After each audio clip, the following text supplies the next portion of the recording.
منتر والا کوئی فقیر ہے، اس کا توڑ منتر والے سے ہی ہوگا. تو اس وقت جو بہت بڑا ان کا ایک منتر جاپ کرنے والا پجاری تھا، اس وقت اس تاریخ میں اس کا نام رام دیو بتایا گیا ہے، یہ والا نہیں ہے، اس زمانے کا تھا. اور اس کو راجا نے جا کر کہا، وہ کبھی کسی سے مقابلے کے لیے آیا نہیں تھا، اس نے حامی بھر لی کہ ہاں ٹھیک ہے، میں جاؤں گا، دیکھتا ہوں کون فقیر آیا ہے ہماری اس دھرتی پر، اور میں جاپ کروں گا، اگر جادو ہے تو جادو سے میں کاٹ دوں گا.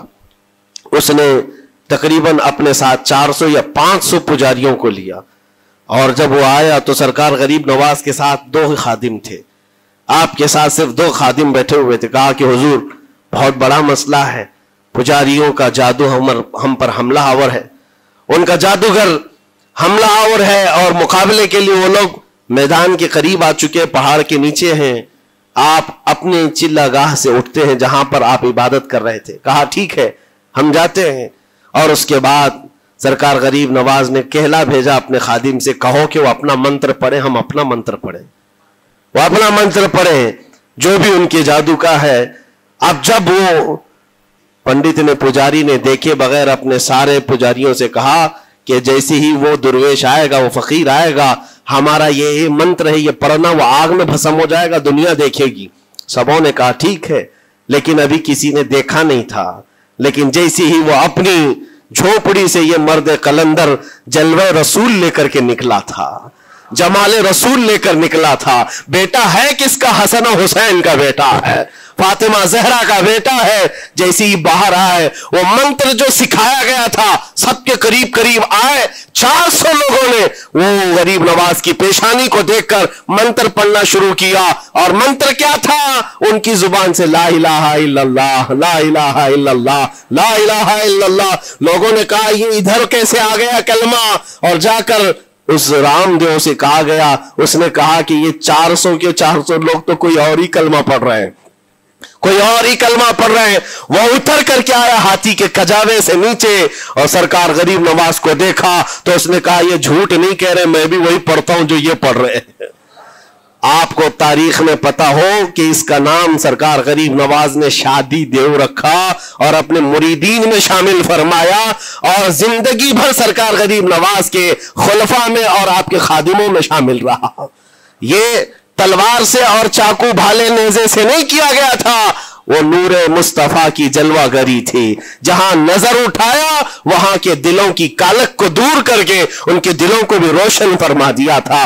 آج ہم بھی یہی تمنا کرتے ہیں، اجمیر اسی لیے جاتے ہیں کہ ایک نظر ہم غریبوں پر پڑ جائے اور دل کا کالک اور دل کی کالک نکل جائے اور پھر دل چمکنے لگ جائے. کیونکہ اللہ کے ولیوں کی نظر جہاں پڑتی ہے وہ جگہ بھی روشن اور تابناک ہو جایا کرتی ہے. مولا کریم سرکار غریب نواز کی نسبتیں زندگی بھر ہمارے ساتھ قائم و دائم رکھے، اور پھر اپنی نسلوں کو بھی اللہ تعالیٰ ان کی غلامی میں شامل رکھے. اجمیر ہم جا نہ سکے، لیکن یہاں سے ہم یہ التجا کریں گے غریب نواز کے دربار میں، خواجہ ہند وہ دربار ہے آلہ تیرا، کبھی محروم نہیں مانگنے والا تیرا.